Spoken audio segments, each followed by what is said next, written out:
11:45, let's say. And we've taken attendance and established the quorum is present in the room. I have had no requests for public comment. A couple of things before we really get started. As I mentioned, there's an on-off thing for microphones. There's on the right-hand side of the little panel there. Please use that if you feel like you need to be heard. We have, once again, a mask order in place, as you all know, in this building and everywhere else across the state. So I think for purposes of being able to be heard, we're not wearing them in the moment, but we're nicely separated. As you wander the building, obviously, mask up. We've covered the proxies. Scott is here in person. We're very excited about that. One note I want to make, especially since Dan had concerns about this last week about the Open Meetings Act and its provisions for remote attendance. This is Section 7 of the Act, which is titled Attendance by Means Other Than Physical Presence. There are 3 conditions within which a member of a public body such as this can attend remotely with the approval of the members present in person. Personal illness or disability, employment purposes, or the business of the public body, and or a family or other emergency. And of course, other means video or audio conferencing as we're experiencing today. If there are changes in that, if there's a new executive order that goes back to the COVID status for the Open Meetings Act, we'll let everybody know. But in the meantime, that is the standard. We will need to be advised ahead of time if people are going to try and participate remotely. So moving forward from that and into the agenda, or further into the agenda, approval of the minutes of the July 30th meeting, which were distributed earlier on. If I could have a motion for that, and then we'll discuss any changes that need to be made. Thank you, Kevin. Second, please.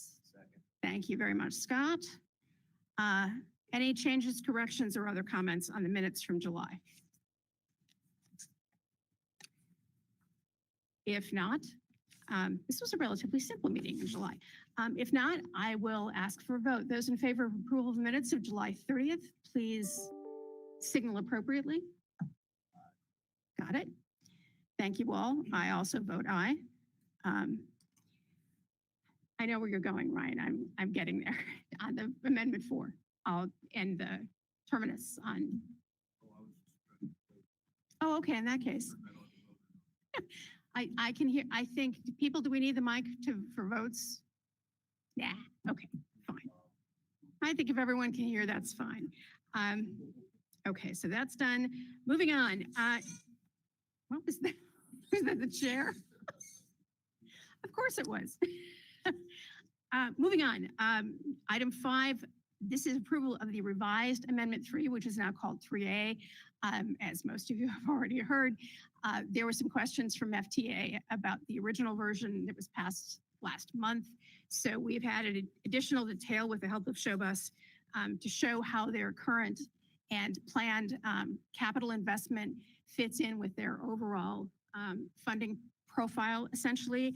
And what this notes, in addition to a number of other things, is that in some cases, these contracts are for the current fiscal year that have not yet been finalized through the Office of, from IPI upstate. So we're waiting for that to happen, but in the meantime, Showbus is functioning as best they can. So if I could ask for a motion to approve, if such is available.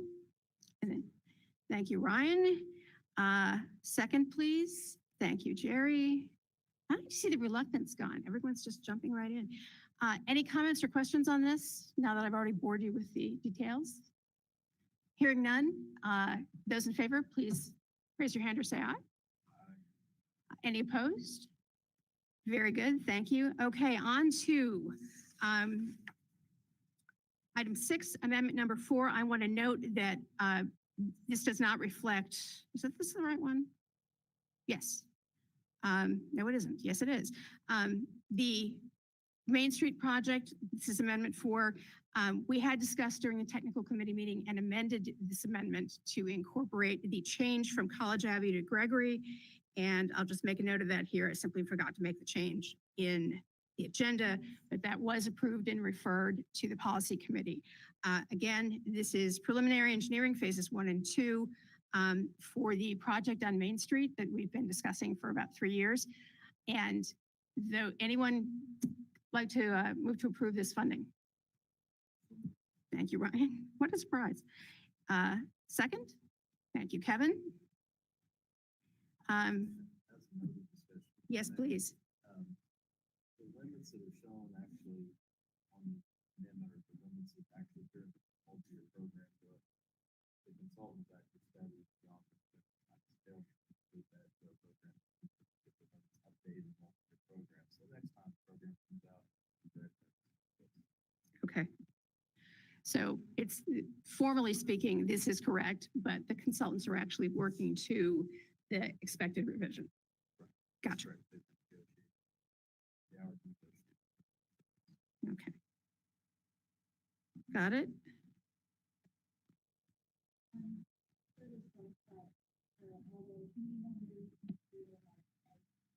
Okay, apparently we do need the microphones, so everyone mic up. Oh.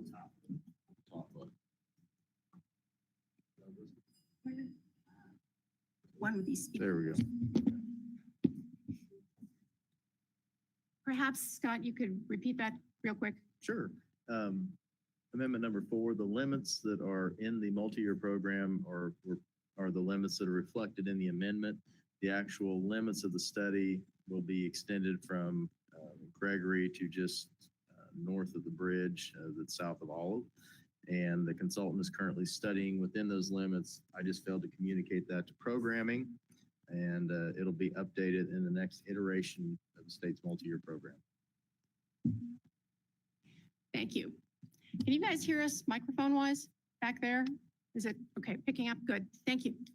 And we did in fact take a vote on that. So moving on, item 7, amendment number 5.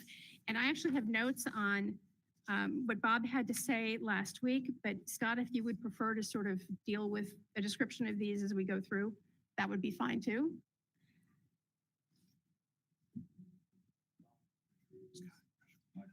Again, okay. All right, US 150, Morrissey Avenue, Oakland Avenue to Veterans Parkway. It's for PE phase 1 and 2 as part of the project from FY21. So I believe that'd be a carryover project. Yes.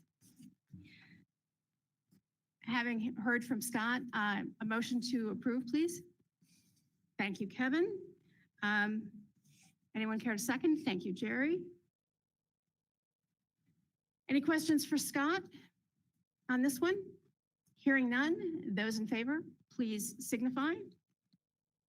Any opposed? None, thank you. That is approved unanimously. Moving on to item 8, amendment number 6. This is Illinois Route 9 for a crack and joint sealing. Scott, any further comment? Not really, pretty straightforward project. I believe it's just a part of our TAMP preservation. So, any questions for Scott? May I have a motion to approve, please? Thank you, Jerry. Second, thank you, Kevin. Any further questions? Hearing none. All those in favor, please signify. Thank you. None opposed? Carries unanimously. Turning the page because we actually needed a second page for this list. So item 9, amendment number 7, another exciting patching project. Scott, if you can fill us in here, anything new and exciting about this? nothing new and exciting. Contract maintenance project. Comes out of our contract maintenance fund, state only. Right. And it will be on I-55 from south of Shirley to south of I-74, I-55 split. Any questions? May I have a motion to approve? Thank you, Ryan. And a second, please. Kevin? Those in favor, please signify. Any opposed? Obviously not, because everyone's already voted.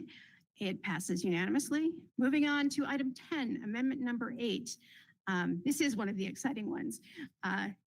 Scott, if you can sort of tell us where this is at the moment, we've kind of been wondering what's happening here. Okay, fair enough. The feasibility study for the intersection of Veterans Parkway and Route 9 is nearing completion. I believe we went through all our public meetings and our public meeting, and the consultant is wrapping up the study. And once we get the study wrapped up, we'll probably circle back with City of Bloomington, just kind of go back over things. We've already received your comments on it, so just more of a post wrap up on it. So we are completing the study. Unless I missed something, it's my understanding that there was one big, and again, we had COVID to deal with, one public presentation, correct? Well, Okay, did we have two? Now you're tapping my memory, but I think we had one meeting, but we had two different presentations of the project. I think we had two different times, Okay. didn't we? Two sessions okay. of the All same right. meeting, All right. basically. What's unique or significant for this location? It's been a high crash location. thought. There's a lot of volume, and the intersection is somewhat unique in And its there- current design. You got To be several different kind. angles of attack. Yeah, yes, I mean, I mean, I think I'm thinking of it, and it seemed like you go out there and I can. well, yeah, there's several other for ramps that kind of split off. Yeah, And they yeah. take some of the turns out of the main intersection, so Mhm. people don't like it, but it actually functions pretty well from a capacity standpoint. There are some safety issues and some confusion, so my Well, I'm not predecessor. saying it's design, it's operator error mostly. You know what I'm saying? Yeah, contributed with speed. There's a lot of rear end crashes and, Well, and, yeah, and such. You have several human behavior, yeah. signalized nodes there, and that causes us some issues. There have been some I think there were one or two pedestrian fatalities fairly recently out Yes. there. So that's Yes. something to keep in mind too. The pedestrian accommodations just really aren't adequate at that location. We hope to address some of those with the Route 9 Phase 1, Phase 2 project that's coming up. That's actually Phase 1's underway. But then that particular intersection will have to be looked at separately. But my predecessor committed to doing a feasibility study and coming up with multiple options, and that's what we're completing now. Scott, is there some way we can, I have not seen the underlying data. I've just seen the material that was in the actual online presentation. If I could get some of that material so we can take a closer look at it and look at the options in a little more detail, would Why be don't really you helpful. send me an email I will do that. specifically what you would like to see? And Sure. we'll be happy to provide that to you. We can also provide a copy of the final report once it's done electronically, of course. Of course, because why else would we do it any other way? I won't hand deliver it. No need. Okay, thank you very much. Any other questions for Scott on this, the intersection feasibility study at Veterans and Route 9? Okay, given that we are looking toward the end, obviously we want to get this done. So a motion to approve, please. Anyone? Thank you, Kevin. And second? Thank you, Ryan. Any further questions or comments? Seeing none, those in favor, please so indicate. None opposed, apparently, since we've already voted, so passes unanimously. Thank you. Finally. Item 11, amendment number 9, which is the east-west project for preliminary engineering phases 1 and 2. And again, I'll ask Scott if there's anything he wants to add to this.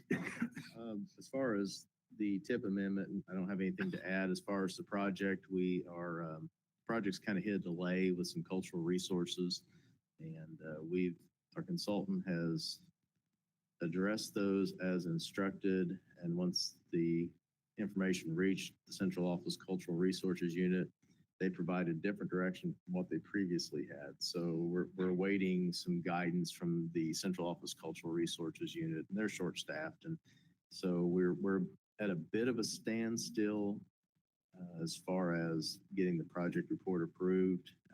We've ordered some title commitments out there, and we're looking at property owners, looking at getting an estimated right-of-way cost, not formal appraisals at this point, just something to document in the phase 1.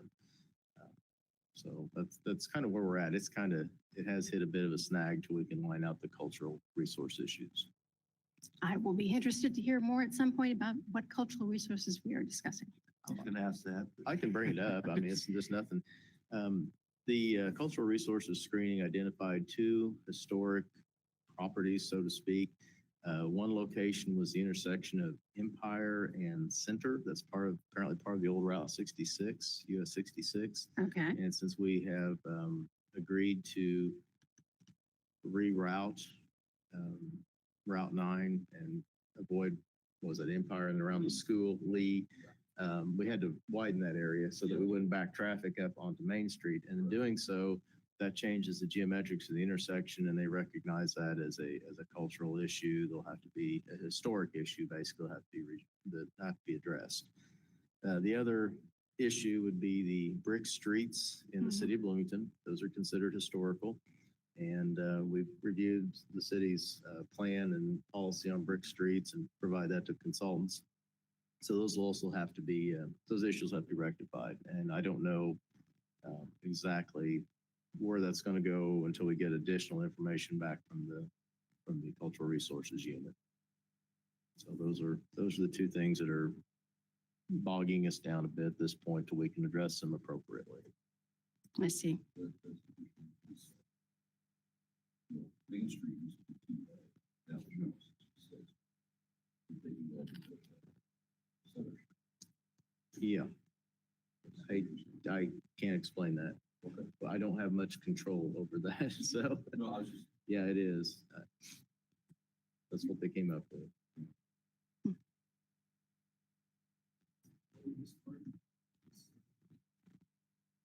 possibly, like I say, I Could they, Route 66 is, Yes, you should, please. You know, the over the years, Route 66 followed different paths, and you know, the Veterans Parkway Route 66 alignment that opened right around World War II in 1941, and then Main Street became Business Route 66 for a while. But the you know, the one-way couplet for Main and Center didn't really get going until the early 70s. You know. Yeah. And it's kind of interesting that they're identifying Center Street as being Route 66. You know what I mean? Because it is. yeah. I understand what you're saying. Yeah. I can't explain it though. Yeah, It's not yeah. Something and I don't think it, from what I recall, nothing was mentioned specifically about the property or the land acquisition we're going to perform there. So I'm not sure yeah. what the issue is, but we Yeah. hope to get more information Okay. soon. We've been following up with the Cultural Resources Unit, trying not to push them too hard to annoy them, to verify Yeah, the project. right. No, yeah, Push Well- them too hard can be a problem. yeah. If there's anything we can help with there, Scott, let us know. I appreciate it. We We- may need some more information regarding the brick streets, possibly. Yeah. You know, maybe. I don't know. Yeah, I'm curious where that comes into play, because I mean, obviously, you know, most of the brick streets have been overlaid in the area, but there is some, like at Walnut, there's a brick street, but that's on the side street. That's Yeah. not the, I think that's the issue, is the side streets. We are going back a ways on Okay. some of them. I mean, we did have some pavement replacement. gotcha. And so then we had some profile changes associated with the Oh, profile, with the okay. profile adjustments. So Sure. that changes your profiles on your side streets. As Right, well as the resurfacing. We had some, you know, this was a designed overlay in some areas, so you end up with a thicker HMA Right. surface, so that maybe makes rundowns. We have to go a little further back, gotcha. and Okay, I mean, we'll get more information. Okay. and figure out which way we're supposed to go. all right. Thank you for the clarification, Scott. I appreciate all of that. And that being said, unless there are other questions, do I have a motion to approve in this final case? Kevin got there slightly ahead. May I read that as a second? Thank you very much. All right. And absent any further questions, those in favor, please indicate. Not opposed, obviously, so motion carries unanimously. Thank you for that and for racing through these numerous complicated projects in a relatively short period of time. Moving to items of information or discussion, does anyone have anything for that which may arise? Jennifer James Scott here, Federal Highways. Just wanted to mention, as most of y'all already know, JD will be retiring at his last official day in the office. It'll be September 15th. So he will unfortunately not be able to participate at the next meeting, which is for technical meeting or policy meeting either. So as far as I know of right now, I'll be working with y'all. Great. So look forward to that.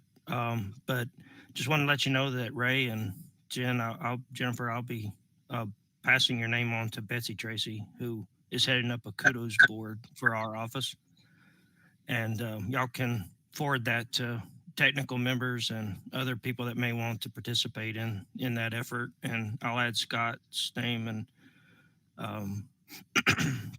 and others that Tom's as well. So some others from IDOT. So just wanted to give you a heads up about that. So Thank you. I know JD would, I know he would enjoy seeing some feedback from those he's worked with over these years. So look forward to opportunities to help out, learn, and other things with y'all in the future. So with that, I'll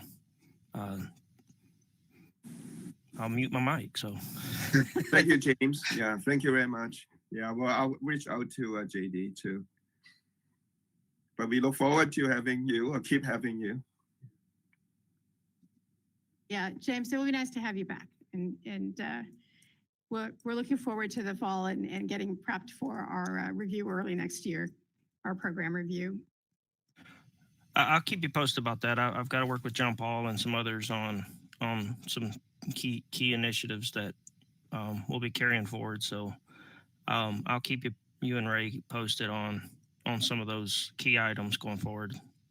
Great, thank you very much. Timing wise and those type of things. So it may not be the fall, just to kind of give you a heads up. It may be sometime next year, but I'll definitely keep you posted.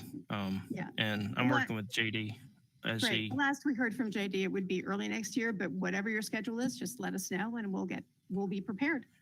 Oh, that'd be great. That'd be great. And I appreciate y'all's y'all's patience with me, because I know JD's been out here and there as we've had transitions in the office as well. So, but I'll pass your names along to Betsy, and she'll be sending out an email link for that particular. So if you can forward that to other members there that are there, Sure. I'm sure JD would enjoy seeing notes or whatever from members of the policy and technical committee. So appreciate it so much. Thank you. Thanks. Anyone else with a thing to arise? Our next meeting, which I believe will be back across the hall in room 404, fingers crossed. But we will keep you apprised on that, September 24th at 11:30. So those of you who are proxies, check with your principals and see if they want to, turn up one of these days or not. Motion to adjourn. Motion. Thank you, Scott. Kevin? All in favor? Thanks. I apologize profusely for the technical issues that delayed us this morning. We had hoped that we had it all sorted, and we did yesterday. And apparently this time it's GoToMeeting that decided to change the password on us. And just one of those little things. So we'll look into what happened there. We'll see to it that it does not happen again. And thank you all very much for being here in person, especially Scott, who actually traveled and everything. We're a fun county. Everyone wants to be here. And we are adjourned, by the way. So